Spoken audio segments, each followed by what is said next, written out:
Happy Friday, everybody, and welcome to the Fanatic Forum. I am your Fanatic and host, George Bueller. Oh, we got a fun.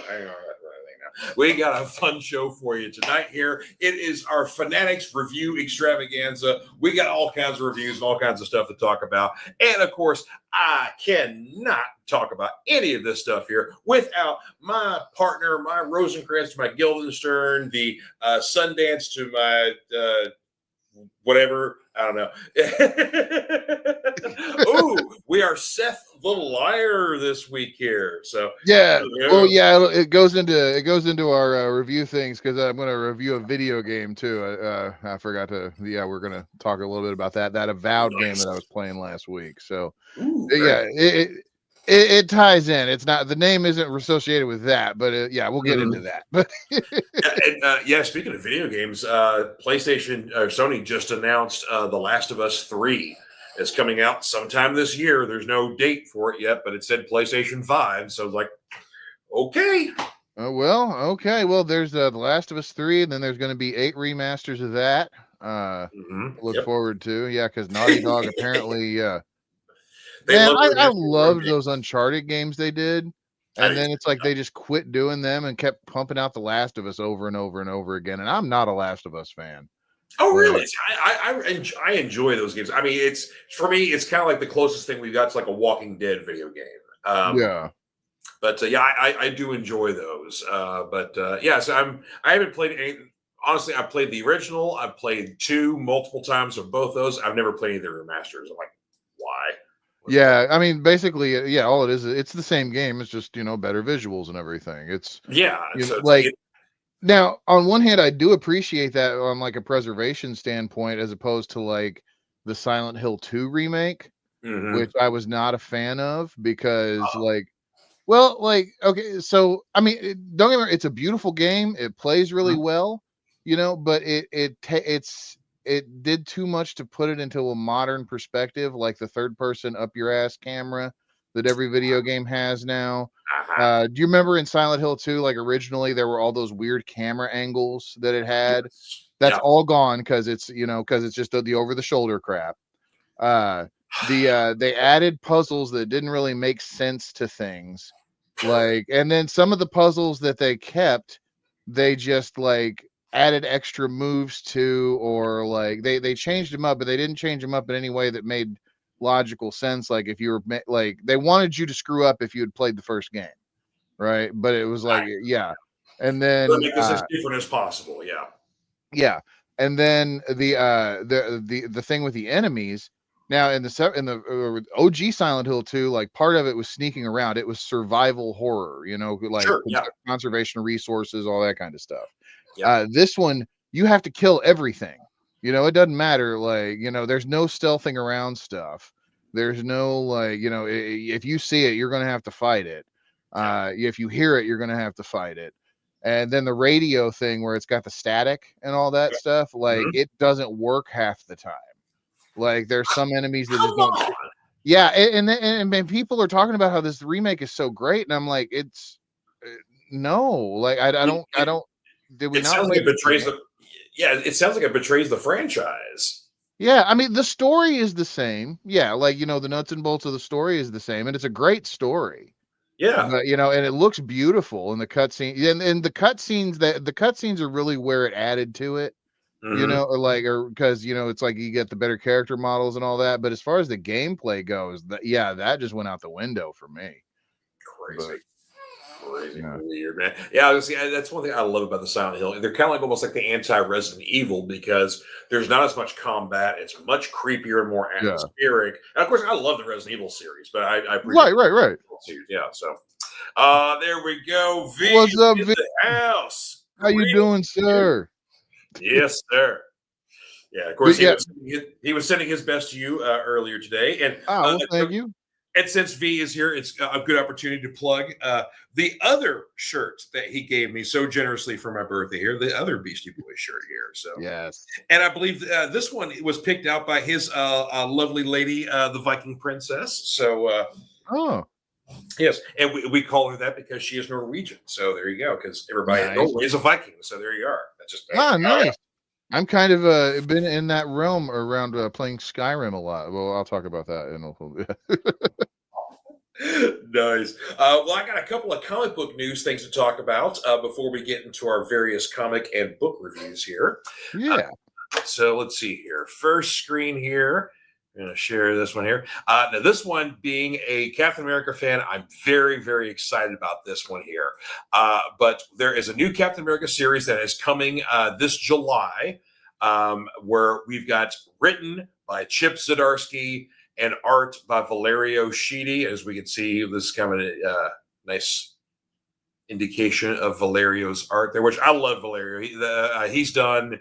Let's see. Let's go back up here. He's basically been doing Avengers recently. Gods was a great miniseries. So yeah, I'm very excited about this. Of course, Zdarsky. Really, he's been doing a lot of indie stuff, but really, really, really kind of hit superstar status with his like over 2 year run on Daredevil, which he and Marco Cicchetto, who did the art on that one. Good God, that is literally a run of Daredevil that will be talked about in the same respect that like the Frank Miller run of Daredevil was discussed. Oh wow, it is that good. And then basically the next thing he follows it up with was his brief run on Batman, which literally just ended because Jim Lee and Jeff Loeb are doing a sequel to Hush that starts literally in the next issue, 158, which comes out in a couple of weeks. But yeah, he did. Tell me it's called Shh. Unfortunately, no, I think it's just Hush 2. I think, but okay, they so missed an opportunity. Absolutely, that'd be a lot cooler. But I love that. But yeah, so again, I love Chip Zdarsky's writing. So and that's the thing too. I was disappointed with the last run that J. Michael Straczynski just wrapped up. It was like a 16-issue run. It started off really good. It just ended weird. I don't know. He's just doing some things. It's like it just wasn't hammering. His storytelling lately, I think the past 10 years is definitely, unless it was Babylon 5 related, because he's still firing on all cylinders there. But yeah, like outside of that, Straczynski yeah. He is kind of losing his luster a little bit here. Oh, here we go. V says, "Shh." Part 2, the quieting. Nice. Well said, sir. Well said. But yeah, this storyline apparently is going to revolve around the first year that Captain America got thawed out from the ice, basically in the 1960s, and his first encounter with Doctor Doom. So, I'm like, okay. I'm liking this. And let's see here. Next bit of news here. Of course, I told you about this a little bit earlier here, but Alex Ross has got a new batch of timeless variant covers here coming out, starting, I think, either like the end of March, beginning of April here. But of course, these are these portraits that he's done here. He's done a whole run of basically the hero portraits, and then he did a run of villain portraits last year, and now we got a new portraits for more heroes here. So we've got like Captain Marvel, we've got Goliath, Iron Fist, the White Nick Fury, the OG Nick Fury here, Ant-Man, Gargoyle from the Defenders. I was going to say Etrigan the Demon. That's Gargoyle. That's Marvel's ripoff of Etrigan, who basically doesn't breathe fire, doesn't rhyme, but he's still, I don't know what the hell he is. Anyway, and then we got Valkyrie. We got the Wasp. I love that Moon Knight cover. I'm definitely going to be getting that one. That is cool, yeah. Yeah, I love that one. And then we got Nighthawk here, which I dig that one. Power Man, Yellow Jacket, good old Mr. Wife Beater here. The Monica Rambeau Captain Marvel, basically Marvel's second biggest jerk, Quicksilver here. And then Tigra, and then of course we got Warbird down here. I think that's it. Yeah, I think that's everybody. But yeah, so just another batch of those, which that's exciting. I love me some Alex Ross stuff. So I'm jazzed about those. Nice. They look cool. Yep, I'm jazzed about that. So, well, you want to do your book review first? Or you want me to do comics first? I can go ahead and do my book review. I'm down with that. Let's do it. So I talked about it last week. Picked it up at half price, but read it over the course of the week. Loved Mm-hmm. Oh, that. It was. Sorry. That's okay. I meant to do this. I hit the wrong button. Stephen King's Fairy Tale. And Cool. so it's one of his newer novels. I think it came out within the past 5 years, I believe. 2022. Yeah. Okay. So fairly recently and it's Stephen King's always kind of fascinating because like about 15 years ago now, I think he announced that he was retiring from full-time writing and Mm-hmm. has managed to put out almost as many books as James Patterson has in the same amount of time. But like his work lately has been it's not always been horror, right? It's just been a lot he's done great slice of life stuff. And Mm-hmm. Fairy Tale, the first half of it could just be a complete slice of life Stephen King novel that because it's set very much like it's set contemporary. It's set in like contemporary times, not like not quite last Thursday, but still just kind of that whole idea. Recent, yeah. Right. And your protagonist is a 17-year-old boy, which the problem that comes into with is that Stephen King writes him like he's 17 going on 60. And because some of the references are horribly dated. Like I don't know if you're more in touch with kids today, but how many of them are just going to make offhanded Abbott and Costello references? Or none. yeah. Yeah. And then like you could just tell like his 60s and 70s slang, like when he was a teenager, keep permeating everything. But that does kind of add to the charm because it's like the whole book is kind of a fairy tale vibe, right? Okay. Like and that's the whole thing with it. And the premise is that the 17-year-old kid he goes to help this old like one of his neighbors who lives in the nasty old like what they call the psycho house, right? That looks like the Norman Bates house. Another contemporary reference for the 17-year-old to make. Like he wouldn't call it, like Psycho is his go-to as far as all the horror movies that have come out. But that's just a minor nitpick in the grand scheme. So the old man falls off a ladder and the kid goes to help him. And so anyway, the old man and the kid become friends again, and the old man is the typical like old guy lives by himself with his dog, right? And the whole book is also very much a boy and his dog story too, which endeared the hell out of me to it. Nice. Okay. Yeah. But anyway, so as it goes on, then you come to find out that there is a portal in this dude's shed that just like it's this big spiral staircase that goes down. Yeah, you can see it on the cover. A big spiral staircase that just keeps going down. Yeah. Oh, that's cool. Yeah. And so it just keeps going down until it opens up into this world called Empress, which is it's a Stephen King fantasy world. Where did you read The Dark Tower, didn't you? Of course, yeah. So it's very kind of mid-worldy vibes where things that like we're comfortable with knowing are just slightly askew in uncomfortable ways. Like this is the fairy tale world that is dying, and it is like a big perversion of what it was. And then like Charlie, the main character is Charlie, right? He runs into a couple of like typical like what would be the fairy tale princess, except she's got no mouth, right? She can't talk. Like so she's got to talk through her magic horse. And then like there's like these other like the way it visualized to me was like you remember Grandma and Bone, the Bone comic series where she was just kind of flat faced and everything. Yeah, except these are actually like debilitating features, like people can't see or can't talk, and it's all part of this weird curse that's been poured on it. Like it all goes into it, right? And like the Stephen King like horror horrific angle to it. And it goes back to the inscription, like I was talking about last week, dedicated to REH or Edgar Rice Burroughs and HPL.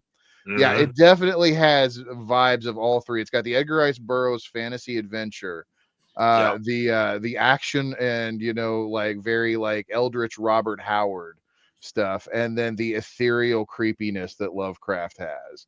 Oh, So that's cool. especially in the back half of it, but it's a really fun book. It's, you know, as long as you can get past the 17-year-old protagonist that talks like he's 50, you know, then yeah, then you can have a hell of a time. But Nice. yeah. Yeah, that's always good. Yeah, it's like at one point, like you'd kind of want Steve to maybe update his stuff a little bit, but at the same time, I don't know if I'd ever want him to write something, where like a character would say, use the word sus or or Right, yeah, I yeah, don't think he could do that. And, like, I'm very comfortable with, like, Stephen King protagonists being, like, older, middle-aged writer dudes because that's what he knows, yeah, you know? And it's like, okay, I can right, identify with that as yeah, you know, he's also one that kind of he writes women in a very weird way sometimes yes. because, yeah, if you ever notice, he always talks about the woman's breasts, even if it like, purposefully or not. Unless it's Holly Dibney, his character that he's like really endeared to, that she's in Mr. Mercedes trilogy and The Outsider, and Mhm. she's his new character that he's kind of into. But she's got some like, I don't think she's autistic per se, but she might be. Okay. But anyway, she's super smart and like yeah, it's a really interesting character that he wrote. But yeah, he's very protective and endearing towards her. But yeah, the rest of his female characters are kind of weird sometimes. That is, yeah, that is true. But I mean, of course, it's not easy for everybody to write for women. I realize my name did change back from last week here, so I'm back to being a prime because it makes no sense that I'm half a fanatic when you're set the liar. Yeah. Fair. All right. Well, I got some comic reviews. Actually, I got a few more than usual here because there's a lot of actually. It was a big week, and we still didn't get all of our stuff because good old Diamond was. Hey, they filed for bankruptcy. You can't hold that against them now. Dude, they tried to blame the weather on their late shipping. Why they didn't ship things out on Tuesdays? Like, you guys should have shipped things out on Monday. The weather didn't show up until Tuesday night. Yeah. So yeah, let's try that one again. So they're just yeah. There's a reason why they're going bankrupt, folks. And again, like I've talked about before, bye Felicia. Um, let's see. Of course, Boom Studios was the last one last year to say they were leaving them. They're going to Lunar for their distribution. It was announced this week that Keen Spot, who is the purveyor of the current huge hit right now, Mark Spear's Monsters, that will be going to Lunar, and then Massive Publishing, who does like a lot of the Whatnot comics and some other stuff. They are also going to be going to Lunar. So yeah, everybody's jumping ship. Even though it sounds like we may have a couple prospective buyers for Diamond Distribution, but yeah, it's like good luck. Yeah. Yeah, you're gonna have nobody except basically very small publishing, very small independent stuff. Which maybe if they start small, let's rebuild again. So I don't know. That was at least the one good thing Diamond did. They had a very open door policy with small press stuff. But of course, a lot of those people are Well, getting hurt right now because of them filing for bankruptcy. So a lot of these places aren't getting paid. I'm going to push back on that because Diamond was actually one of the first people that tried to kill the small press. Because if you remember, that was part of the whole reason Dave Sim started selling the notebooks for Cerebus like through his own website and tried to circumvent Diamond. He That's wanted true. to Yeah. deal, yeah, he wanted to deal with comic shops directly and did for the longest time. But Mhm. Diamond strong armed him and like basically like crippled the Aardvark Vanheim publishing print. For That's like true. Flaming Carrot got killed because of that. There was what was it, Puma Blues was that other like indie Oh comic yeah. that they did. Yeah, they got killed because of it, and it was yeah. Diamond's been a son of a bitch for a while. They have, see, in like the last 15 years, they've been much kinder to small press. But yes, as I say, yeah, in definitely in their earlier days, yeah, they definitely have done some shady stuff. I mean, even look back on the history between the rivalry between them and Heroes World, which was the other competition, and they had in the 80s and the early 90s until basically Diamond strong armed them out of the business entirely. So Yeah. So no, yeah. Again, if Diamond goes away entirely, good. So Yeah. let somebody else play. So all right, well, hang on. Before you start, I want to guess yeah. there's two Batman books in there, right? No, there is 0 Batman books in this stack. Wow. Yeah, there's one DC book. I got a few Marvel books, and I actually have one, not a bad review, but kind of an review. Okay. So yeah, a rare So, but anywho, so We're gonna have a couple of as tonight, I feel. Well, I've got definitely. Oh, yeah. There's you're right about that one. Yeah. There's another one coming up in our other set of reviews here, so we'll talk about that a little bit later. But our first good review here, we'll do this one here from DC. The 5th issue of Creature Commandos, which is being written by David Dastmalchian, which I'm absolutely loving David Dastmalchian because, of course, he's been the star of Late Night with the Devil. He's been the Suicide Squad, the first 2 Ant-Man movies, but he's really and truly proven that he is one of us. Been writing a lot of comics lately, been doing some stuff for Dark Horse. This was his first DC book here, and frankly, I think this has been some of his best writing. This is a really good Creature Commandos miniseries where you're dealing with essentially, the military group that the Commandos are working for. Basically, doesn't understand them, is trying to use them as just monsters, kind of room clearers for hire, so to speak. Right. Then, of course, you have one kindly professor who's working on them as one of their handlers, who does get them and is trying to protect them. And basically, this is kind of it's the second to last issue of the miniseries, so the old fit is hitting the shan in this one here. but yeah, it's again really been a fun series. Let's see, David Dastmalchian has done 2 series on his Count Crowley series that he created for Dark Horse. He's done a little bit of stories and anthology stuff, but really, I think Creature Commandos has just been his strongest writing here. And throwing Brainiac in this series too here. Oh. So yeah. And V is saying that he also raised his eyebrows like Seth did. Yeah. Said, no Batman in an Ant review. It's like, yes. Shit just got interesting, folks. All right, so for our Marvel reviews here, I actually have a double dose of Alien here because we were graced with 2 Alien books this week here. Yes, issue 3 of Avengers versus Aliens, which again, this series has been very good, very brutal. It is not kind to our heroes. And if you think that's Spider-Man, that's actually not. That's Miles Morales, by the way.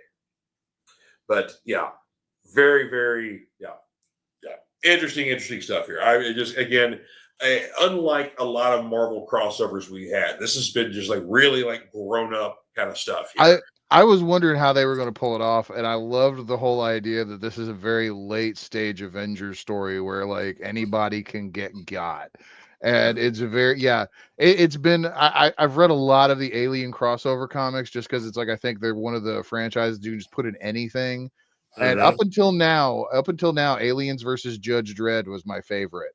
But this one is coming pretty damn close to actually overtaking it. And also, we got a little bit of a tease of it the last issue, but we kind of keep doing some flashbacks and kind of getting some, recollections, so to speak, of refreshing our memories of David 8 and the Engineers, because they're involved in the storyline so far. And maybe the Engineers might be digging us out of the hole here, too. Oh, hang on. We got Nate 2099 is in here. What is going on? Good to see you, Nate. He also agrees that Avengers vs. Alien has been awesome. Yeah. It's been, they come out once a quarter, but it's been worth it. And then our other Alien series here, another number 3 here of the miniseries Alien Paradiso. This has been a ton of fun here. So basically, this has been a multi-island planet resort called Paradiso. Basically, it's a planet that has 5 interconnecting islands, and so basically just a big pleasure resort, vacation spot, whatever else sort of thing, right? group of criminals are going to do kind of a meet and greet with the biggest cartel in the galaxy, as hoping kind of to get to work for them. They pulled off a job to kind of impress them. And so, this sort of thing like that. And essentially, the cartel guys had a brief meeting, apparently, with Weyland-Yutani before they showed up on Paradiso. So they came bearing gifts. And so now you've got the island, folks who are just there for vacations. You've got the cartel people and the group of thieves all dealing with a whole bunch of xenomorphs. And best thing, there's no weapons allowed on Paradiso. Nice. Yeah. But this particular character here, we found out in the previous issue, has a connection to a character from the original Alien, because she is Kane's daughter, the very first victim in the original Alien. Yes, and apparently, yes, she and her mother were fed a bullshit story about why and how her father died on the Nostromo. And so they got a big payoff from Weyland-Yutani, but she's always had a chip on her shoulder and has always heard rumors and has dug into things like that because, of course, this is still trying to think. I think in the timeline, this is a few years after the events of Aliens. So we are aware somewhat of the xenomorphs a little bit, but not too much. Hold on. So the span between Alien and Aliens was 80 years. Yes. Okay, yeah. So actually, no, take it back. No, this takes place before Alien. Because so basically we know about apparently there is some sort of information that came out because her family was aware of basically that, Kane and the rest of the people in the Nostromo were dead. Right. Yeah. Or at least dead or considered lost. But they didn't have much more information beyond that. But over the years, she's dug into stuff and heard rumors and stuff like that. And then literally now has come face to face with the things, not the exact one, but the things that killed her dad. So. Right. But yeah, sorry, not trying to be nitpicky with the timelines, but it was like I just kept remembering that Sigourney Weaver or Ripley's daughter died in between Alien and Aliens. Yeah, she was basically she was born before she before she left on the thing with the Nostromo, and then that's right. Yeah. So no, please, we gotta get our timelines right here because it is Alien we're talking about. Yeah. Let's see, one more Marvel we'll talk about here. And this was basically a good one here. Of course, we're now dealing with the big all-encompassing Marvel event, One World Under Doom. Last week I talked about episode 1, so this week is all the tie-ins starting to come in here. So this is personally my favorite of the tie-ins here. Thunderbolts Doomstrike. Yes. So this is written by Colin Kelly and Jackson Lansing, who are probably next to Dan Abnett and Andy Landing, probably my favorite writing duo in comics right now. These guys love themselves some espionage and intrigue and stuff like that. So a lot of their books reflect that. They've done some Captain America stuff before. This is their second Thunderbolts series they did because the previous one had Bucky leading a team where he was like, okay, all the heroes that do all the work they do, it's not enough. We need to make this more final, more lasting. So first mission, we're going to kill the Red Skull. And we don't mean we're going to put him in jail. We're going to kill him and make sure that some bitch is dead. Because the world is a lot safer without the world's greatest Nazi. So there you go. So that was the impetus of that series. And with the, basically to spoil everything there, they are eventually successful. And in doing so, Bucky kind of manipulates Dr. Doom into basically providing the kill shots.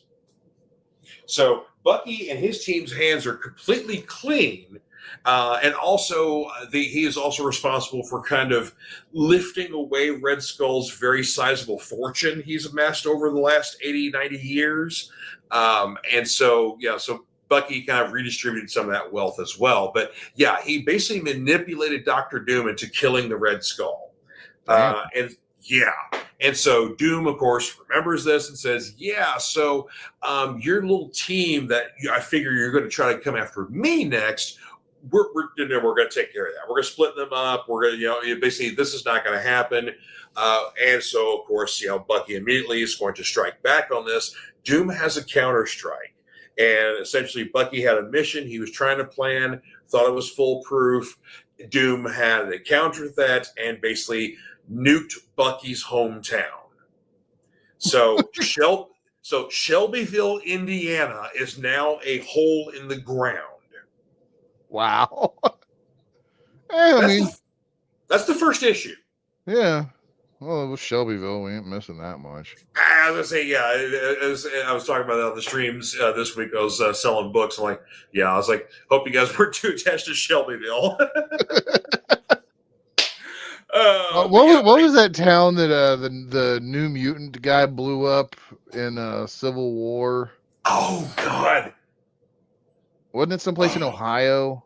Yes, it was. Oh, crap. And then he became penance for like a hot minute. Well, that was Speedball for the New Warriors. Yeah, he basically. Nitro was. Yeah, Nitro was the one responsible for the actual blowing up, but Speedball kind of triggered the effect. He felt guilty, and then basically took on a new moniker of penance. So that escalated quickly. Stanford, Connecticut. Stanford, that's what it was. Okay, wow. So the WWE just got blown up. Yes, they did. Yeah, Vince went bye-bye in that world. Wow. R.I.P. Fake Vince. Sorry, like on the search results thing, like I'm looking at it, like it's got that little blurb that's got like what the town it was, and then the first thing for Reddit. Did anyone actually feel bad for Speedball in Civil War? And he kind of looked cool as penance anyway. Yeah, I mean, it was just the only way AEW ever takes over. Oh damn! Shots fired. Man. Yeah. We were having fun tonight. I'm not going to go on a long wrestling rant. I know. Yeah. Oh, I can tell in the coming weeks AEW's trying to do something, but it's kind of like just end some of the bullshit, crappy storylines you got entirely. Just have a whole episode of just wiping the slate clean. Anyway, yes, we're having fun. All right, my one review of this week here. And I've been really behind this series, and it finally took 8 issues to finally get our first kind of mediocre issue here. But issue 8 of Epitaphs from the Abyss. Yeah, this is a great cover here, like OG Snake Eyes here. Look at that. Right, yeah. Yeah. Unfortunately, this image does not appear in this comic book. Oh. So usually all the front covers had some kind of connection to what happened in the book. This does not. I don't know why. The first story is kind of decent. You've got basically a house that is possibly haunted, maybe even possessed, and no one believes the homeowner until basically it's far too late. So that was a good story. But the other stories are kind of like, they were okay. But yeah, so it's like every issue has been really a banger so far. So like I said, it's not a terrible issue, but like, yeah, it's like, okay, well, it took 8 issues to finally get to our first kind of, okay, that wasn't too bad. Oh. So yeah, so I know it's like, it's nothing to get too concerned about, I don't think, but yeah, it's just kind of like, oh, okay. Well, it's like, it's at least comforting. It's like, it would be really, almost kind of like uncanny to have an anthology horror series. So like every issue is incredible. It's like, okay, we've got to our first issue. It's like, okay. Yeah. Those were probably some throwaway stories. Yeah. Now, on the other hand, another new anthology that is good this week here from Dark Horse Comics, Let This One Be a Devil. This is from James Tynion new True Weird line here. So initially his Blue Book series kind of kicked off his True Weird stuff. And Blue Book is essentially true stories about alien encounters, alien abductions, whatever else. He's done 2 volumes of those. The first volume It's kind of one of the more famous alien abduction cases of a husband and wife on a country road. Both were taken long periods of time before they came back to, and of course, like no one believed them, that sort of things like that. This was in the like late 40s that happened. And then the next volume is essentially about the flying saucer craze of the 1950s and kind of where that came from. So Let This One Be a Devil, on the other hand, are true stories of supernatural weirdness. And starting off with issue 1, we are getting the origin of the Jersey Devil. Ooh. Yes. So we get James Tinian on this one here. Fox and Kowalski are the art team. I can't remember their first names on that one here. But yeah, excellent gritty art here. Kind of the front cover kind of is a little indicative of the art there. Yeah, I like that But kind yeah. of American Gothic vibe almost. Yeah, we sold out of these immediately. So hopefully I had Tommy order more because I'm like, yeah, people will want to check this out once they hear about it. But yeah, so the Jersey Devil story will continue into the second issue. I'm not sure how far it's going to go before we get to a next story here. And there is a secondary story in the book as well. That's another kind of supernatural story, but not quite related to the Jersey Devil stuff. So that was the cool thing I liked about the Blue Book series, that you'd always get kind of an unconnected secondary story in there as well. Kind of like the old classic X-Men reprints, Yeah. Yeah, but yeah. I know, right? I'm a big fan of that stuff too. Of course, some of that stuff populates dollar bins. Like, guys, this is a way to get great back issues of X-Men for $1. Dude, that's the thing. Like, yeah, those Great Escape sidewalk sales that we could go to before you had to work every Saturday now, or I know that's the always kind of the unexpected trade-off is working Saturdays at a comic book shop. You don't get to go to sales that other comic book shops are having, and you also don't get to go to comic book conventions because you're working at a comic book store. Right. Yeah. No, but those. What was the last one we went to? I remember I got like the full set of Identity Crisis for $1 a piece. Damn right. I got I got like 10 issues of X-Men Classic. Mm-hmm. Like, I don't think they were sequential, but yeah, we picked up. Oh gosh, Madman. You can get some great stuff out of a dollar bin. Yep. Nate agrees. Classic. Yeah, Classic X-Men is a great way to collect older stuff. And what's weird is some of those reprints are even they're technically reprints, but they're still getting up there now. Like, especially when you get to like the Claremont Byrne era Classic X-Men reprints. Yeah, like all the Dark Phoenix stuff. Yep. Mm-hmm. Mm-hmm. Yeah, it's not as expensive as the originals, but I mean, you're still talking like it's weird. It feels weird to pay $15 for a reprint book. It does, yeah. Well, the facsimiles kind of get that way too sometimes. I mean, because they've only done like a couple of facsimiles for like Tomb of Dracula #10 or Tomb of Dracula #1, and while you can get a Tomb of Dracula 10 facsimile for probably under $100. I mean, it's like we're paying that much for a facsimile, but it's like if you want a nice one, you're talking like 1,000 to 100. So Dude, or 800 to 1,000. Yeah. What blows my mind is those. So you remember back in the early 2000s when Toy Biz was doing the Marvel Legends figures with the comics in the back of them? Like, some of those comics that were just reprints are getting up there. And again, it's nothing like major, it's still talking $10-15 just for like a reprint comic that came off the back of an action figure. Mm-hmm. Yeah, and Nate's saying that there's some good early Adam Hughes covers. Yes, sir. Yeah. Oh yeah, because the covers would be different. They put like new pinup art in them, and like they were definitely worth it. Yeah, I got a lot of great Art Adams covers too during that run too. Mm-hmm. So yeah, totally. That's what I say. I've always told people, classic X-Men is the way to go for like getting like cheap X-Men books. And it's like you get new covers that are good, or they'll kind of like do a variation on the original cover. And then like you said, the pinup art, the secondary story that was always included. So yeah. You know what kind of sucks though? When any of those collections are ever reprinted, they never include any of that stuff.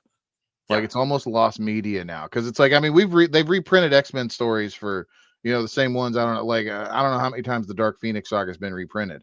But some of that extra stuff in the backup pages. Now, well, I know sometimes if they included extra story pages, which I know they did in some of those, They Yeah. did get included in later reprints, but like as far as like the extra stuff, like no cover gallery or anything ever has it. Yeah. So yeah, it's almost, you're right. It's almost kind of worth getting a nice run of classic X-Men or some of those, because yeah, you do get kind of, hold on to a piece of media there. So Yeah. our last book here, and of course you will have appreciation for this one here, because we got another banger from the Energon universe here. G.I. Joe #4. Dude, again, I think a review I've read of this book, and I agree with this. This book hits the gas and I don't let go. Um, yeah, there. I don't want to spoil anything in this one here, but I'm sorry. Just the Energon universe stuff has just been hitting on all levels. We've only got 3 books in the whole run right now that are going. We got Void Rivals, Transformers, and GI Joe. The books are $4 a piece. It's like there's so much they're building towards. Like, Void Rivals is obviously building towards Unicron. Transformers is building towards the return of Megatron, and then eventually we're going to have round 2 of a Transformers meeting with GI Joe. Yeah. Because the first meeting was Duke and Starscream, and that didn't go well. And so the next time, obviously, is going to be a Joe member and an Autobot, and we're going to see how that's going to go. So I'm telling you, if you're not reading Seth knows. Many people know, if you're not into the Energon universe stuff, it is so good. And the fun thing is, like, you don't have to be a long time Joe or Transformers fan.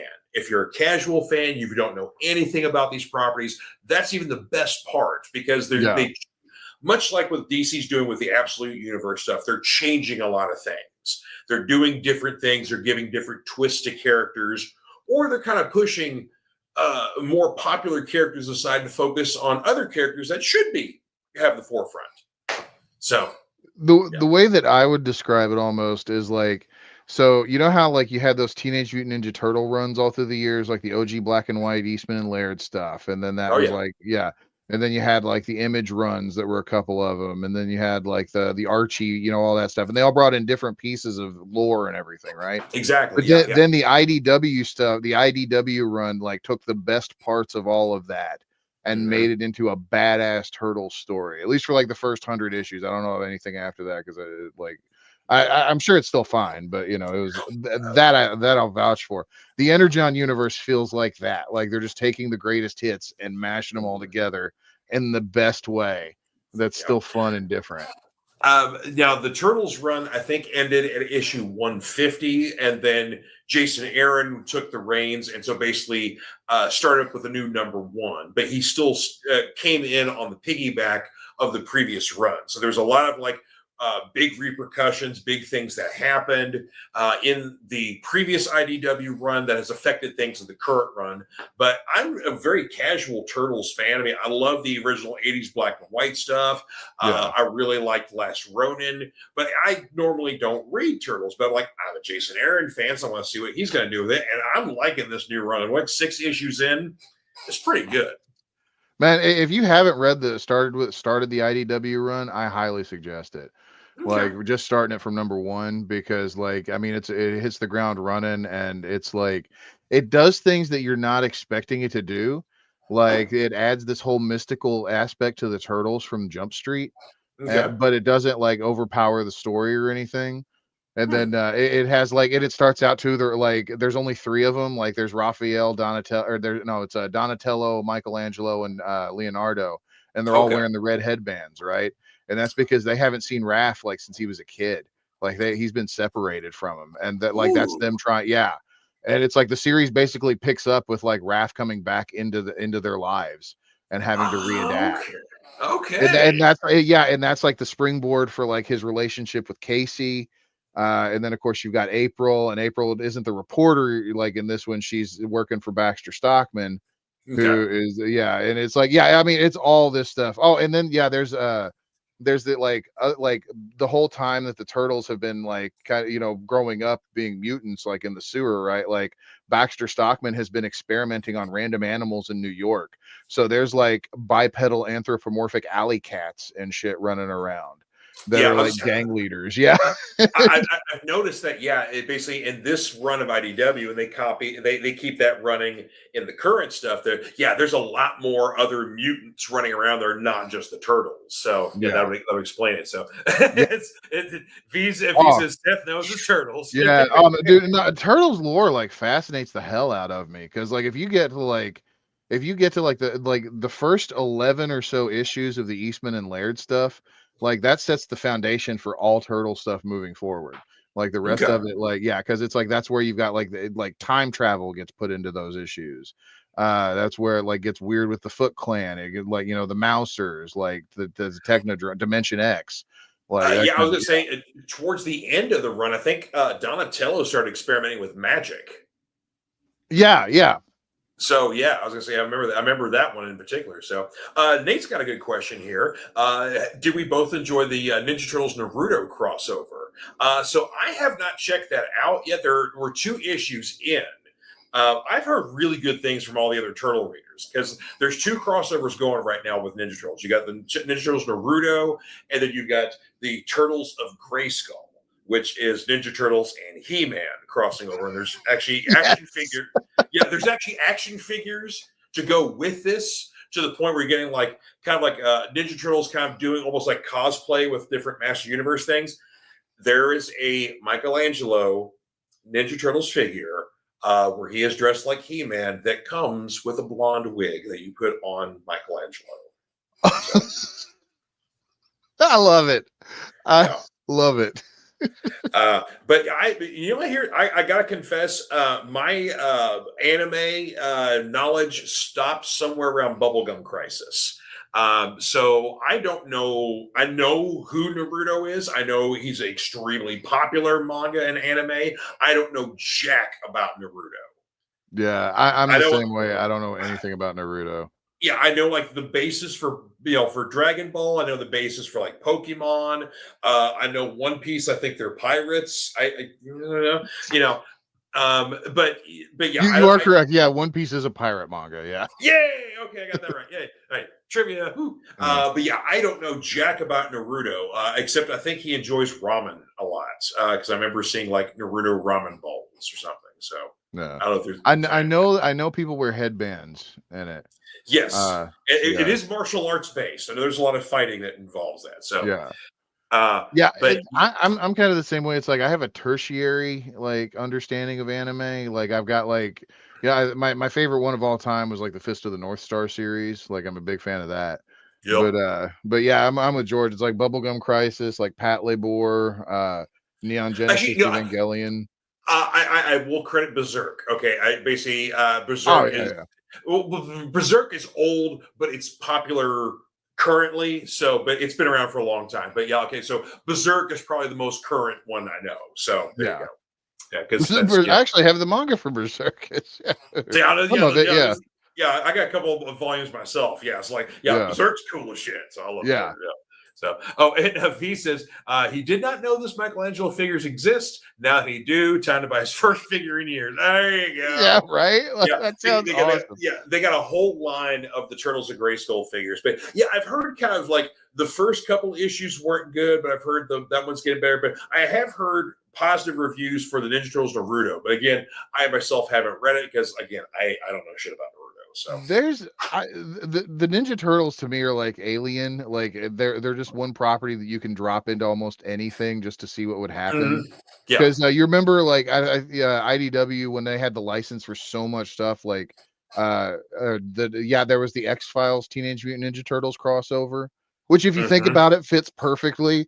Because why it wouldn't does. Mulder and Scully go to New York to look for turtles in the sewer? Ninja Turtles in the sewer. Yeah. Of Well, course.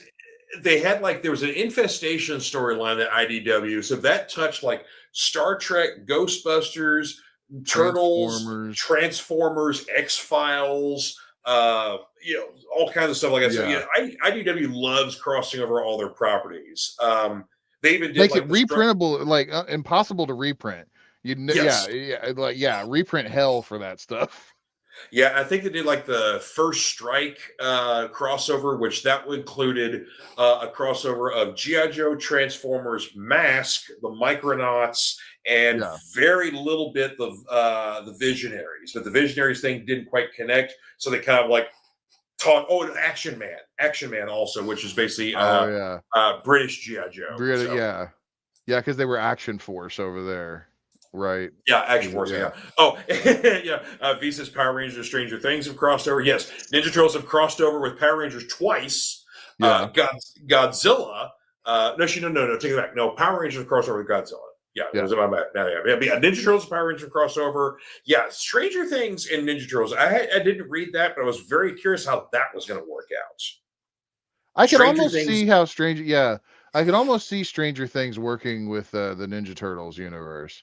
I mean, I And could see Michelangelo getting along with all the kids really well. I mean, because they like doing awesome things and eat pizza, and Michelangelo likes doing awesome things and eat pizza. So I could dig that. Yeah. I want Michelangelo to be who is in the fourth season of Stranger Things, the pizza delivery dude that was their buddy that kept getting Oh high with yeah. the brother. Yeah, I want them three to hang out. Michelangelo, what's his name, The pizza guy. Yeah. yeah, the pizza guy, and Will's brother.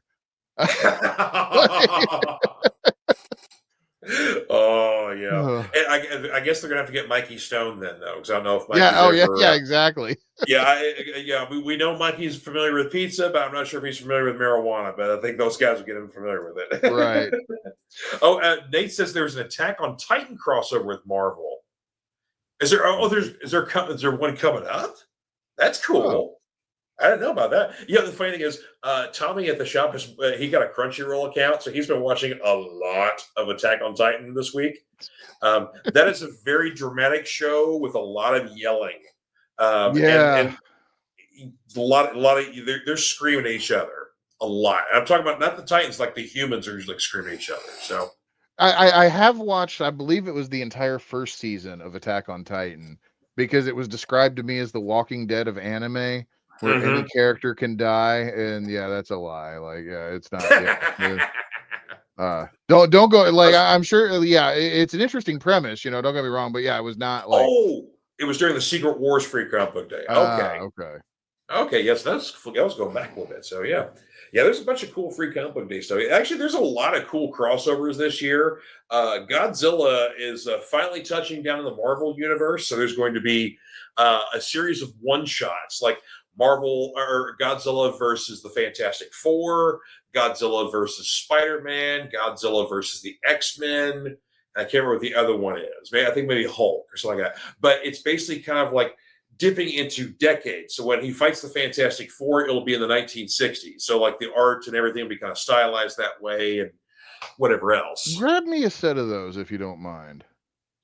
Well, I know a fella that would love them, so it's like an early Christmas present for him. Oh, dang it. Yeah. I like that. Yeah. All right. Well, I got a couple of movie reviews here, unless you got some other review stuff to talk about. Yeah. Well, I had a TV show review and a video game review. Oh, But, please. Okay. Well, you know what? I've talked for a little bit, so you can start off with one. I'll go with Go my video game review. Yeah. Yeah. So, Go first game here. Avowed, the new game from Obsidian, the guys that did Knights of the Old Republic 2 and Fallout New Vegas, Okay. and Pillars of Eternity 1 and 2. Those are CRPGs. But anyway, this is like, apparently, like, I didn't realize this, but apparently it's only on Xbox and PC. PlayStation doesn't get this one. Oh. Yeah, but it is an RPG. It is an epic, quote unquote, RPG done in one of their established lands, right? And it's not your typical fantasy thing. It's like, imagine everything's just overgrown with mushrooms, and like it's very like spory and like plant life, and it's like, sentient things that shouldn't be sentient, and it's like it's almost too weird at times for me. But Okay. and I liked the weird stuff. Don't get me wrong. Okay. But now, so the gameplay itself is what keeps you coming back for it, because it's an arcadey combat system almost. Like there's a lot of guys to fight, and you can do it in first or third person, and you can do magic, or you can do like swords and traditional weapons. You can mix it up. It's got like a flintlock pistol, like it's got Okay. muskets, things like that. Uh, So the combat is really fun, like the traversal, like there's like it's a huge area. It's like very vertical too, so you can like there's stuff hidden everywhere, so you can lose hours and hours in like in this game. And I did lose about 15 hours into it. Uh, yeah, the kicker of it though is the story's just kind of there. It's like Mm, the characters you run into, like nobody's really like it doesn't grip you. It's okay. one of those things that's just like, if you're bored on a Sunday, like it's a good way to kill a couple hours. And there's systems in the game that like you kind of think that should be there, but it's not. Like, did you ever play Skyrim? Oh yeah, yeah. Okay. So you know how in Skyrim you can do something with just about everything in that game. Pretty much, yeah, Like, yeah, there is about maybe a 12th of that in this game. Like, it's yeah. very like detailed environments, don't get me wrong, but like there's very little interactivity with any of it unless it needs you to Mhm. be. That's not Uh good.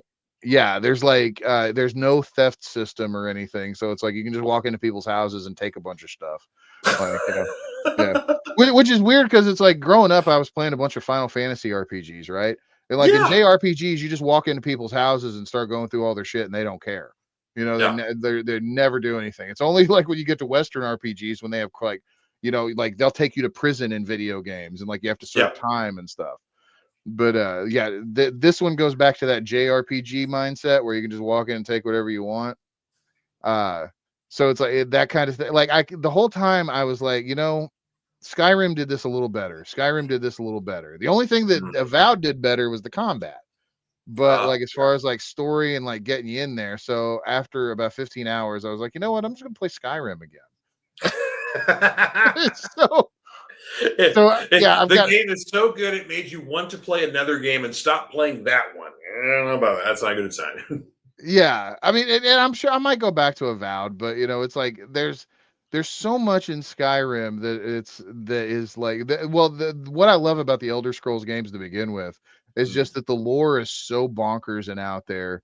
Like as far and yeah, I know I was kind of poo pooing on Avowed for being all mushroomy and everything, but the Elder Scrolls lore kind of makes more sense in a weird way because it's I get already that. this it's this magical world that's already been existed, and it's like a super continent, right, with Mhm. different biomes. Like that, like realistically it would never make sense why you'd have a desert landscape next to a winter landscape, but Exactly. like Yeah, yeah, yeah, but it's built into the lore of the game that it's like this world is magic. It's like yeah. the world actually expands. Like that's why that's how they explain like in Elder Scrolls Online, like that takes place like 3,000 years before any of the other games.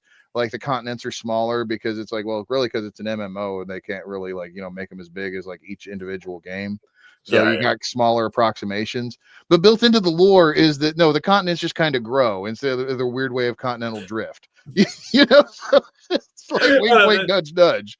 You know, it's still it's like it's an out, but it's a good out. It's a well yeah, written out. yeah, and Oh, I'm sorry. Go ahead. Yeah, yeah, yeah. I say V's got a good point to add here. To add to your Seth point, City Entertainment is owned by Microsoft, so that is yeah, why it's only Xbox and PC.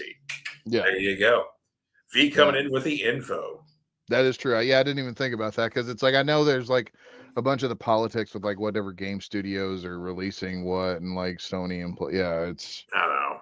I kind of hope that eventually goes away one day where there's no exclusivity and basically everything comes out everywhere.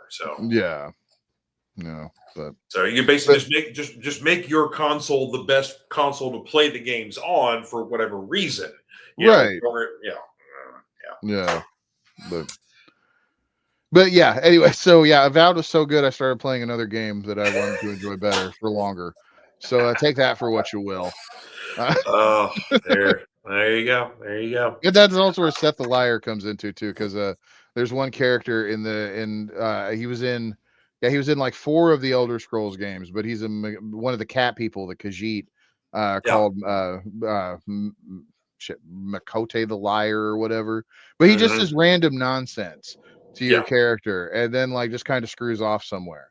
And he's got like all kinds of lore based around him too, because where all the games take place hundreds of years apart, like he shows up in several of them, but he always Hmm. looks different. So it's like there's this running theory that it's kind of like a Dread Pirate Roberts thing, where it's Yeah. like, yeah, there's like Oh, either yeah. multiple character or multiple people have been that same persona. Playing the same person, yeah. Yeah.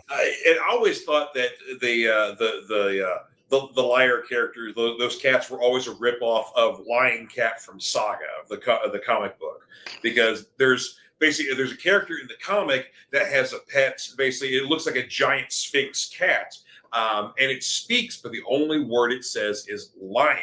And basically, because it has a built-in lie detector. So basically, the king always has this with him, because whenever he's in conversation with somebody and someone starts talking some shit to him, the cat basically calls him out literally in front of everybody. So he just basically, he's almost kind of like hisses the word lying. That's the only thing Lion Cat says. Like, ooh, that's creepy. Yeah. I remember enjoying Saga whenever it was on a regular schedule and not stopping every 2 issues. It did that for a few years, and then it went away for a while, and now it's been back for a bit, and it seems to be coming out. Well, they just announced it's going to be on hiatus again for another 6 months. I have been. I'm still like, the subreddit, like, I'm still subscribed to it, but like, I'm one of the, like, I dropped it a long ass time ago, like after the first hiatus where they specifically said they were going to get all the issues ready and then start up again, and they just lied their asses off. Say what you will about Brian K. Vaughan and Fiona. What's her name? Staples? Is that it? Yeah, Fiona Staples. Yeah. Yeah. Say what you will about the quality of the book. It's like, I just don't appreciate being lied to as a consumer. So, or just, they just, oh, they just get dismissive or lazy or what, whatever else. Like, just be transparent. Yeah.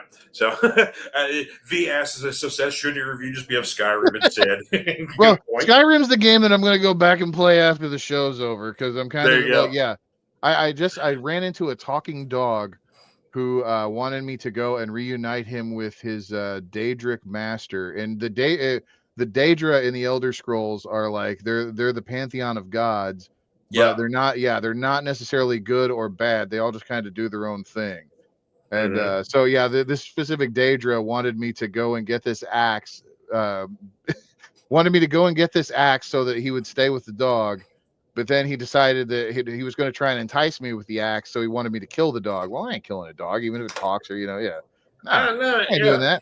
Not, especially not for your stupid axe. I can go and get a bunch of other Daedric weapons that are better. I know console commands, bitch. Yeah, but I was going to say, we're talking. That's a one-way trip to dead Daedric there, man. Yeah.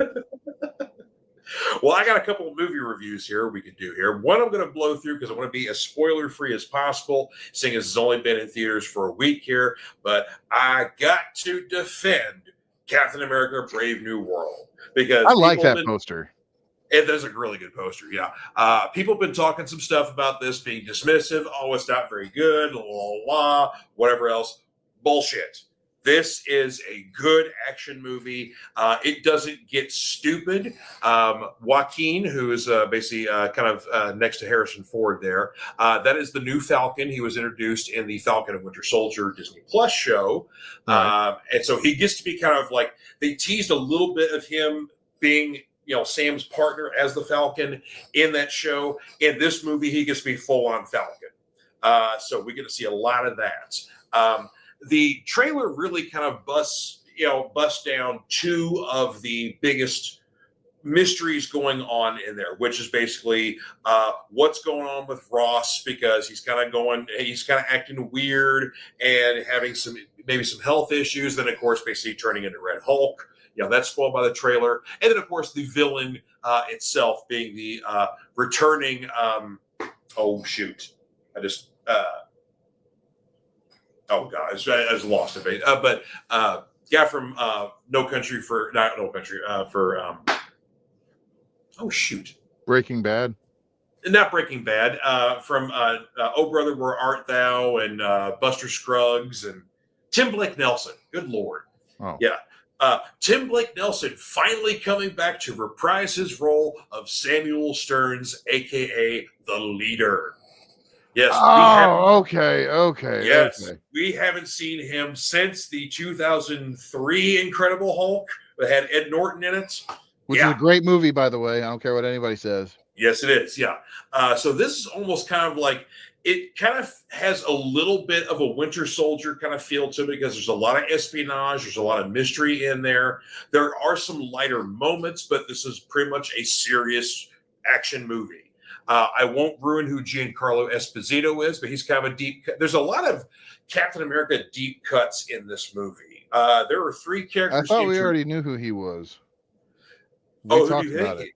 Who do you think GW is? Bridge. GW Bridge. Nope. That Oh. is incorrect. I was incorrect about that. Oh. Yes, he is a different character, but again, deep cut of who this character is. Yeah, I thought he was GW Bridge. That is incorrect there. So, but yeah, Julius Ona is the director of this one here. I'm going to pay attention to this guy because this had a lot of feel of almost kind of like a 70s kind of spy thriller in some regards. Just for the pacing of the film, the way it was shot, the way it was edited, whatever else. Yeah, pay attention to this kid. We might be seeing some cool shit out of him in the future once he, gets done with the superhero stuff and does something he wants to do.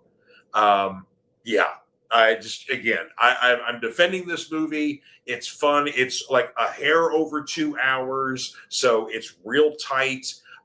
One cut scene, you got to wait all the way to the end credits. It's worth checking out, though. Yeah, I'm absolutely defending Brave New World. Go check it out. Okay. Yes. He says, I'm no console. Shensona's golden age. Yep, there you go. Yes, sir. Well, I mean, we're old geeks here, folks. Yeah, we are.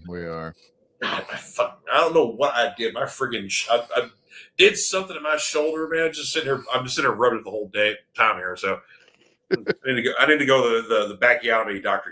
Get some cracking. Get a bacchiotomy. Yeah. All right. So and your other review here. We'll bring this thing up here. Yeah. American Primeval. Yeah, the Netflix Western. And so I'm gonna throw this out here now. Like I was talking to George about it before we started. This is a DNF show. Did not finish. Yeah. I believe it is 6 episodes, and I'm gonna explain why I didn't finish it because I've been hearing mixed things about this show. Like either it's one of the greatest shows you've ever seen, or it's eh. And I am in the eh category because as far as Westerns go, I've seen a lot better, a lot more like a lot. I've seen a lot better Westerns. Okay. Let me just say like that. It's cliched. The first 3 episodes are cliched as hell to me. Like there's so much in there. So you got your homeboy here with the headband, right? Like he's your typical like Western loner guy that isn't like, but he's the white guy that's cool with the natives, So there's that trope. There's the noble savage portrayal of the Native Americans that's in there. There's of course the obligatory scene where he almost dies, but they have the magic medicine that the white people don't have because there's that. It's very violent. I'm not coming down on about the violence, but because I do enjoy that, but that's all the show really has going for it. I'll take that. Kim Coates so far, at least in the first 3 episodes, as Brigham Young was really good and very creepy. Because the show is based on the whole like Utah conflicts of the late 1800s with the Mormon War and the Utah Territory and the southern states. And the fear at the time that Brigham Young had that the president was going to send the army to take over Utah. Right. And basically, he was trying to make Utah a defensible territory.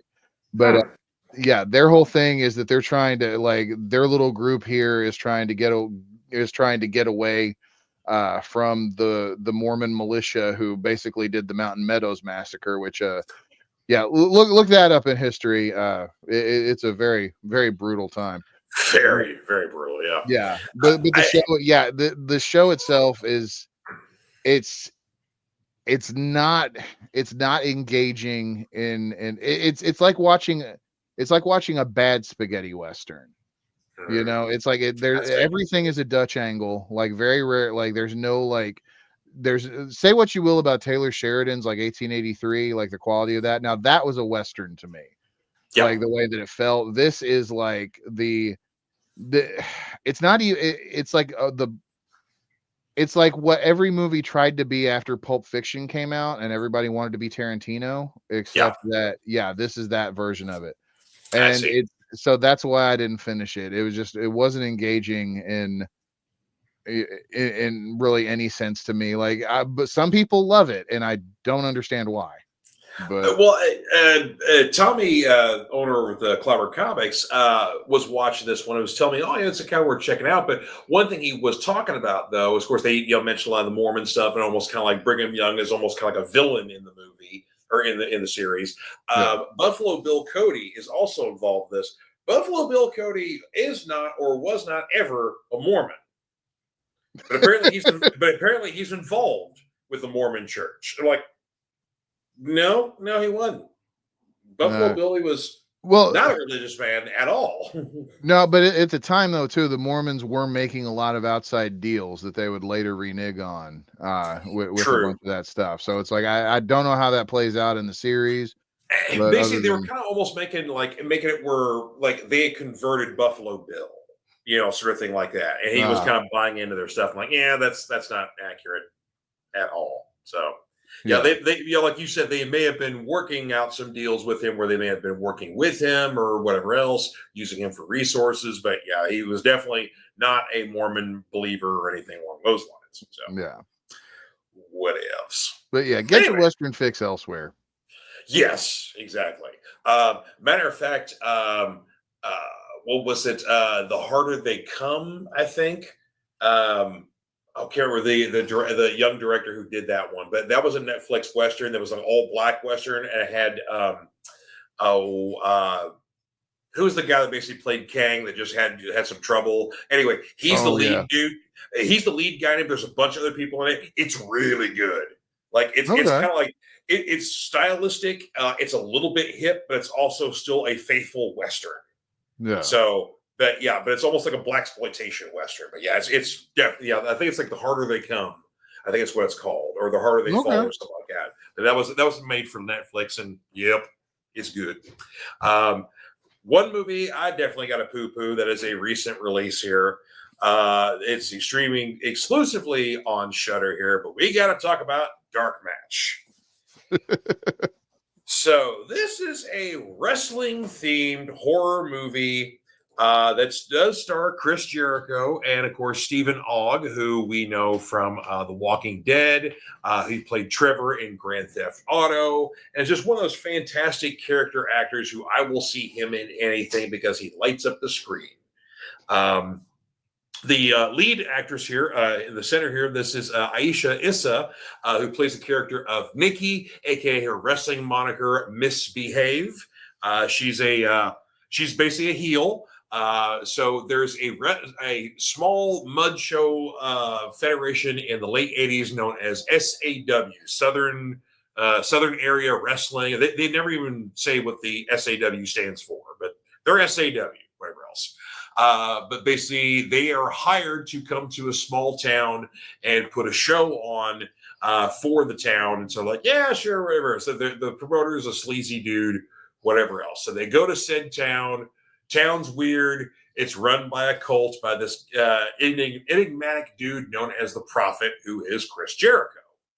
The invitation basically has a bunch of themed matches. So there's the water match, the wind match, the earth match, the fire match, and then lastly the spirit match.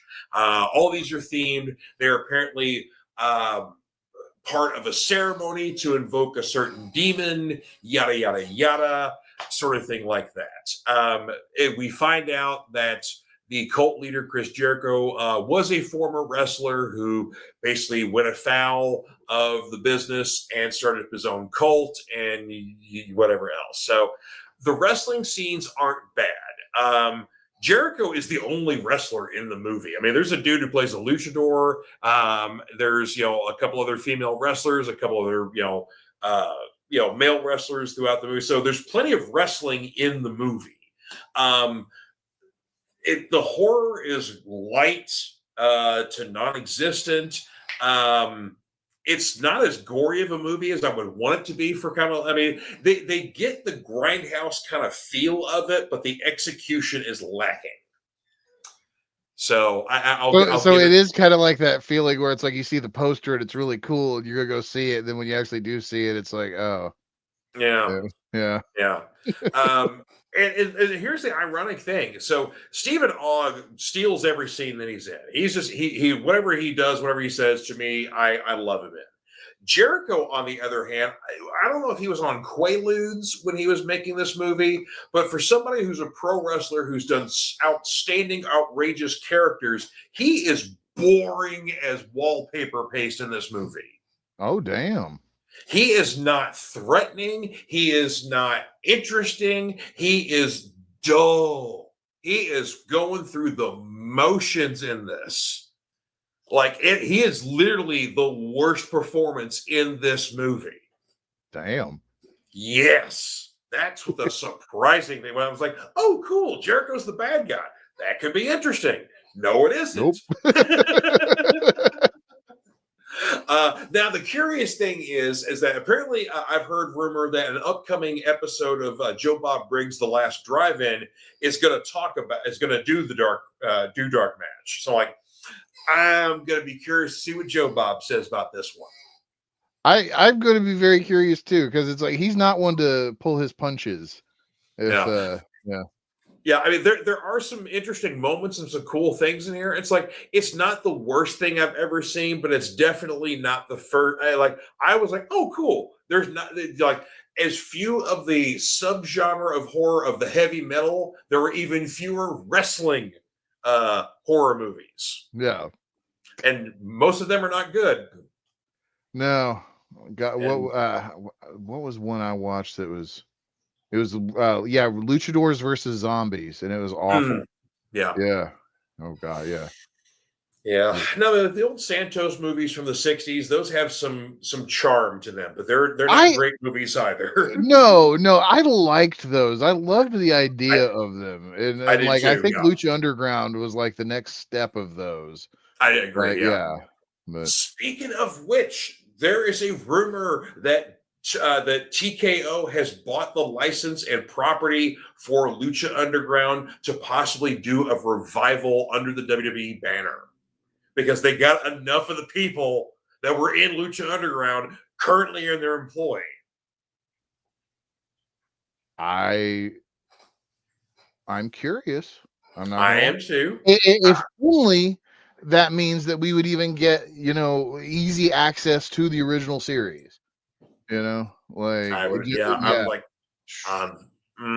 it's like, ooh, it's like I'm going into this with the exact same trepidation as the ECW WWE revival that any old school ECW fan would have. But then again, Vince is not around anymore, so it's like, okay, well, we want to make money with this. That's what TKO loves. They love money. Well, money basically equals, catering to your audience. So I don't know. This could be this even makes me think of this. Not even 2 days ago, the official WWE channel posted a 4-hour Terry Funk compilation. That was it's matches and promos and history vignettes, and I'm like, if this is what they're doing with the video library, I'm actually pretty okay with it.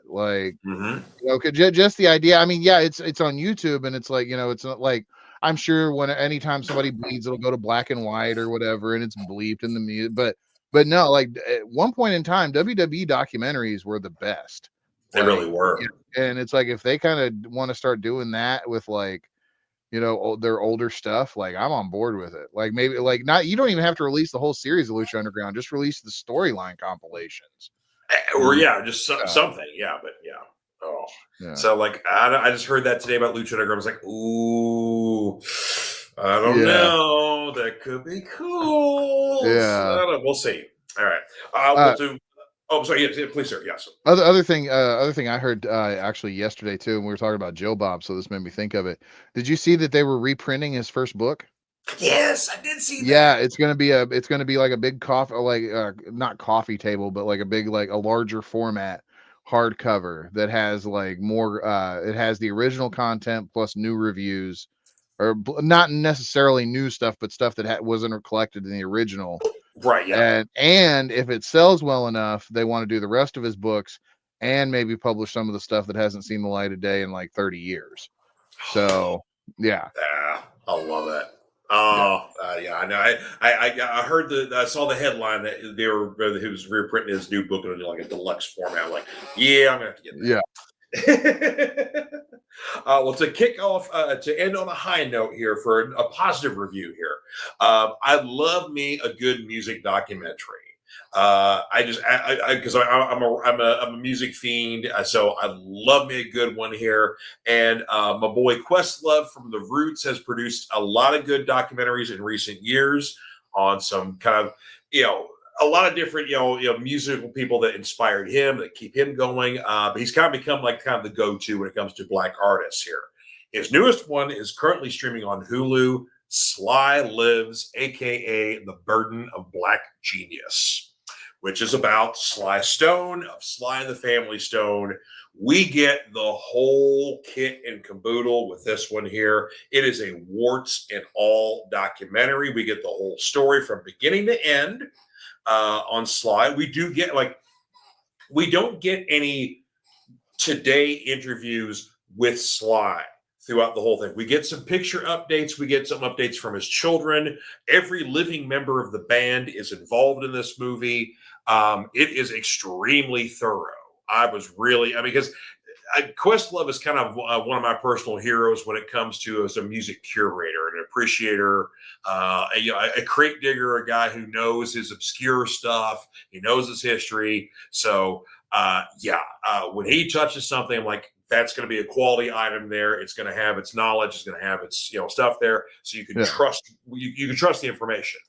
And it really, I've been on a Sly and the Family Stone kick for the last week since I watched this thing. I've been listening to a lot of their stuff.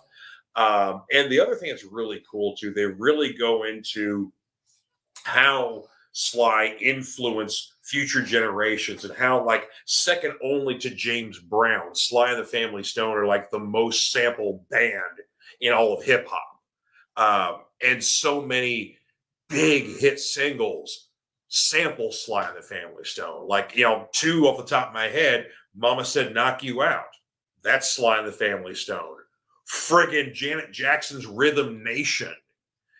Jimmy Jam just basically took like the first four measures of Thank You for Letting Me Be Myself, that bass line that Larry Graham does, and boom, that's Rhythm Nation. So, but it's great because like Jimmy Jam is in the documentary. They talk to D'Angelo. They talk to Andre 3000. They talk to there's like so many other kind of Questlove or a Q-Tip from Tribe Called Quest, who's also Tribe Called Quest sampled at least three of their biggest hits sample Sly and the Family Stone song, including like Can I Kick It? What was the other one that's there's like two off the top of my head, but I can't think of the other one now. But Can I Kick It? Definitely Sly and the Family Stone. There's so many influences and samples and stuff that go into what is stuff. And of course they talk a lot about the pressures of being being a success, and once they kind of hit it big, the even further pressure, and then Sly turned to drugs, and then that's kind of where the downfall comes from. There's just really, really, really, it is so good. The music is great in it. So, I mean, it's like, come on. You can't go wrong with it. Hey, Mr. Bill Doris. What's up, Bill? Said he's excited to watch that one. Yeah, like I said, Hulu's got it right now, or if you're with the Disney Plus Hulu package, either way, it's on Hulu. It's streaming. Check it out. The soundtrack is also available across all social media streaming music platforms. I highly recommend checking that out because it's a lot of like alternate takes of Sly stuff or whatever else. Pretty much everything you heard in the doc is in there. Just so nice. So excellent stuff. And also, this gives me an excellent time to plug your podcast, Smokes and Road Beers. Seeing as Mr. Bill's in here, so Bill is your partner in this endeavor here. Yes, I am Bill's co-host. He is my co-host. We are on most every Thursday from 6:30 to whenever on Rumble and the Facebooks. If we're not kicked off of Facebook, we weren't on this week. Bill was feeling under the weather, so we called that one off. And then Next week we should be still good to go, but the following week, Mr. Bill is going to be in Ireland with his lovely Ooh. wife Tabitha. Yeah, so they've Is been. he gonna be looking for leprechauns? I do not I'm know, a but leprechaun. yeah, I'm the leprechaun. I'm the leprechaun. The thing is, every time I hear that, I don't picture Warwick Davis doing it. I see Mike Myers doing his impression of Warwick Davis. Yeah. Yeah. Yeah, the flashlight Pharisees. He has a, are you Uh, gonna go to Ireland? yeah.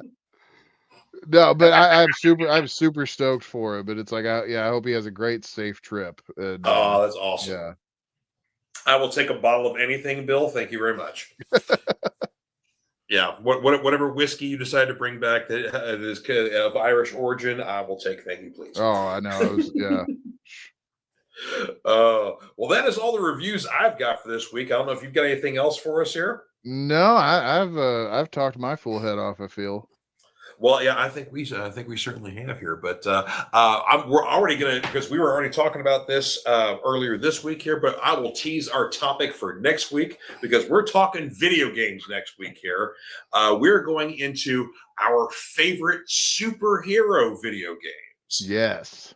Yes. And now, of course, these don't necessarily have to be just video games based off like your Spider-Man, your Batman, stuff like that. These can be comic book inspired video games, which Right. includes a lot of other stuff too. So, Yeah, like Infamous and Prototype, like those kind of like, the big, bombastic.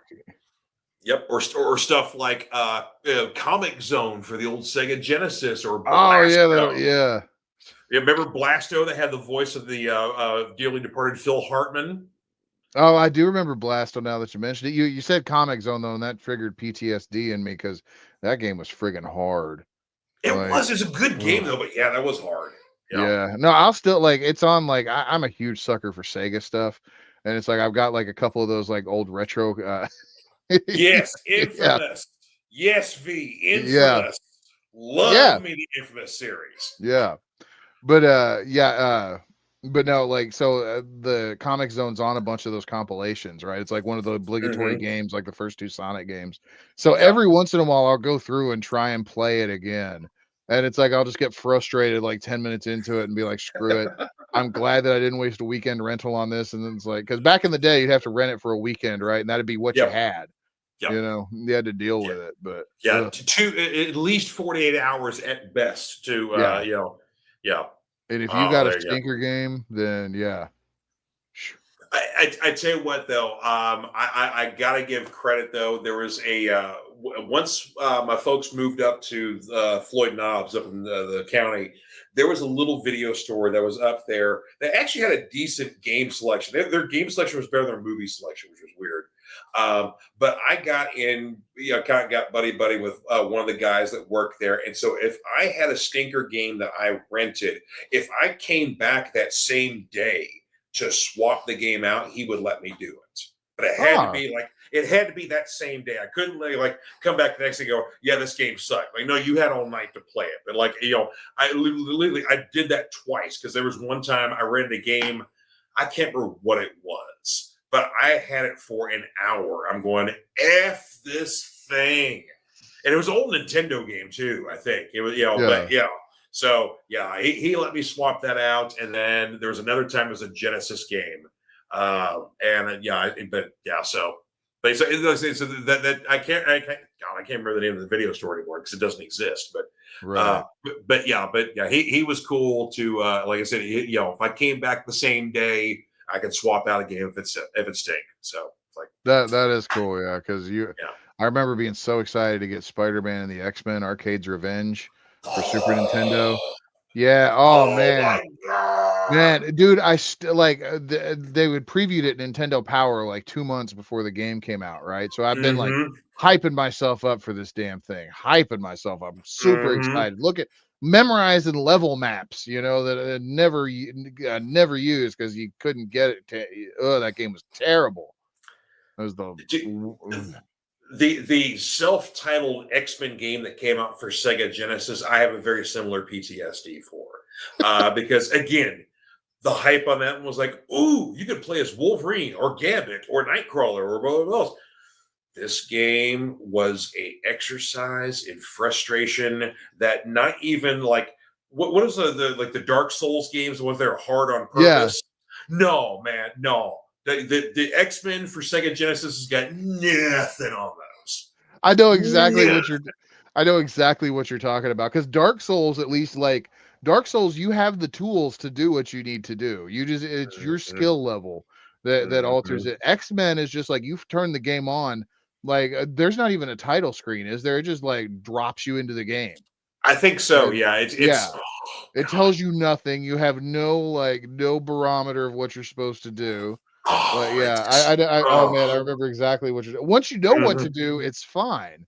But you like, unless someone specifically is telling you what moves to make, you cannot play that game just about. Oh, it's so bad. So bad. V's got one more comment here. It says, where we grew up, we didn't have renting. So he bought Comic Zone due to Oh his love of man, comics.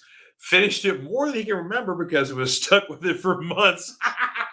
my hat you is had off to you you then, had no man. Yeah, choice. yeah. Oh man, Oh, yeah, no, those were the days, yeah, where if didn't have availability for renting, you just had to buy a game and hoped it was good. yeah. And Oh some of man. those, oh man, I remember some of those things were like super expensive, like 70, $80 in like 1990s money. And I yeah, know. I can remember how much of an exercise in frustration the old Top Gun game was for the original NES. Like flying around and shooting stuff, that was great. It was the landing. Yep. Everybody. Yeah. That first level shooting stuff is just fine. Yeah. Nobody ever saw level 2 because you can't land the damn plane. No, dude, the first kid on my block, I remember Brock Barrett because they lived direct, like he lived so directly across the street from me. Like I could exit my front door, take 10 steps, and I'm at his front door. It's like it was that close across the street. But he and his younger brother, they basically like they live across the street from me. We trade a lot of games, a lot. They're part of the neighborhood kids, all sort of thing. Brock Barrett was the first kid in our block to land the freaking plane in first level. Ironically, he has served numerous years in our country's Air Force. So it's like it all comes together. But Yeah. yeah, Yeah. That he was his 12-year-old ass was the first kid in our block to land that damn plane. he truly was the Top Gun then. Yeah. Yes, he was. He was the Maverick. So, Oh man. oh well, this is a fun show, man. I love V popping in here, Bill, Yes. Nate as well. So, oh yeah, good times, fellas. Yes. Thank you No, all for hanging out with us tonight. yes, sir. And of course, yeah, like I said, yeah, superhero games next week. I'm sure we have got a lot to talk about here, Oh and yeah. It's like because it's like I'm making a list. I'm gonna have to go. I'm gonna have to like start prepping half an hour before the show just to have all my images ready. oh, I know. I'm definitely gonna give a shout out somewhere on my list to Captain America and the Avengers. We have all your bases. What? Now, What? are you talking about the arcade one or the SNES one? Okay. Well, Okay. I mean, six of one, half dozen of the other. But I think the arcade one has the worst translations than the NES one does, right? Well, the NES one is it's a quote unquote port of the arcade game, but it's still it's one of those things where it's still a different game. But Yes, it's that's like right. I yeah, remember. Yeah, that was terrible. I think they later put out on a later system, and it was the actual port of the game. But yeah, I remember the original NES version was terrible in comparison to the arcade one. Yes, yeah. yeah, But oh man, next week's going to be a blast. Yeah. yeah. Oh, yeah, that's right. Yeah, so it was on Sega Genesis as well. So which somehow looked worse. Yeah, the 16-bit system. Yeah, that was it. Man, that I can't knock Sega too hard on that because they were the first 16-bit system on market. Yes, they Or well, were. at least Yeah. the big one. I think TurboGrafx might have beat it, but that was still a glorified 8-bit system. Dude, I But never knew anybody that ever had a TurboGrafx. I didn't either. Yeah, I the only as close as I ever got to one was seeing pictures in magazines. Same with Yeah. the Atari Jaguar. Yeah. Oh, I knew one dude that had a Jaguar, but it was like he had a Jaguar at least a couple of years after no one had one. So he must have got one like really cheap, and he had like at least 5 or 6 games for him. Like I didn't know they made this many games for it. But yeah, Dang, I knew one dude who had a Jaguar. I can safely say I don't think I ever touched it though. I just know he had one. Yeah, I've never touched a Jaguar either. Now I did. I'm kicking myself like in hindsight because when the 32X went belly up, like I remember being in a Toys R Us when they had them clearance for like $20 a pop, and I'm like, nobody's ever gonna like. Why would I buy this garbage? Nobody's ever Yeah. gonna. And of course now I'm like, I should have got it. Same thing with the Virtual Boy. I was in there. They had them marked down to like $100 or something ridiculously cheap. I could have bought it at the time. But I was too hoity-toity and was like not thinking. You never think about, it's like I'll just buy this and resell it in 20 years and make 60 times what I paid for it. Yeah. Oh, Alex popping in. Ahoy, sir. Good to see you. What's up? Unfortunately, you're literally catching us literally at the end of the show, man. Yeah, we're wrapping up. So just give it a couple of minutes, give a couple minutes to load up, and then just rewind what you just saw here. So right, yeah. But good to see you. I love seeing a lot of my whatnot people pop up here on the show here, so to support the podcast. So thank you very much, man. I appreciate you. So yeah, so Alex is one of my dear regulars on my comic streams there, especially so is V, and Nate's one of my new regulars. Yeah, so nice. Yeah, it's nice. Yeah, the crossing of the streams. I like it. Anywho, so you all have yourselves a wonderful weekend here. I'm gonna get to kick it with my in-laws here. I'm going to see them a little bit, so nice. Yeah, so Michelle's folks are in town, so we get to see them. There's some actually cool stuff. Osgood Perkins is having himself a good weekend because he currently in theaters has his new film, The Monkey, adaptation from the Stephen King movie, is this weekend. And Longlegs is finally streaming now, currently streaming on Hulu. Good. Yes, of course. I mean, I bought a copy on Blu-ray, got it for my birthday, and then literally the next week it's streaming on Hulu. I'm like, of course, yeah. I mean, I'm glad I have a hard copy because it's a great film, but it's like, you bastards. So Osgood's having a good weekend, so I'm curious to see The Monkey because that looks really interesting, and Longlegs is outstanding. So, yes. Yeah, nice. It's going to go down as an infamous Nicolas Cage performance in a good way. Yeah, he's got a weird track record, like some great stuff and some ass stuff. But I'm liking his recent years output. I know it's like he's going back and forth between like, oh, this is some really cool performance to what the hell did I just watch? Right. Yeah. But I liked every moment I saw. So yeah, that's Nick in the 21st century right now. So. Oh yeah. All right. Well, folks, thank you for tuning in here. We appreciate all of you. Like, share, grow the family here because the Fanatic Forum is the place for geeks. And of course, if you want a little bit of the harder stuff here, check out the Smokes of Road Beers podcast with my boy Seth and Bill Doris over there. So, of course, I need to make an appearance. We gotta get you back on there. We were talking about that because we haven't had Audrey on in a while, and we're definitely still catching back up from the New Year stuff. So, I dig that. But I have a shorter Thursday night so I can hang out with you guys here. So, yeah. So, all right. Well, thank you guys for tuning in here, and we will see you all next time on the Fanatic Forum. And of course, we're going to leave you with a message from our friends, Comic Books for Kids. But either way, you all have yourselves a wonderful weekend. We'll see you next time. Bye-bye. Later. My name is Mark Weiss, and I am the founder and president of an organization called Comic Books for Kids. 6 years ago this month, we embarked on a journey of passion and heart. Our goal was to make a difference for children in hospitals and cancer centers. Little could we have ever imagined the response we have now. Starting with just hopes and dreams, we had no money for our mission. We had no product to give to the hospitals, and we had only called a couple hospitals and asked them, if we were to provide you with comic books, would you be interested? And they said yes. So we embarked on a 1-year journey to make a difference for these kids.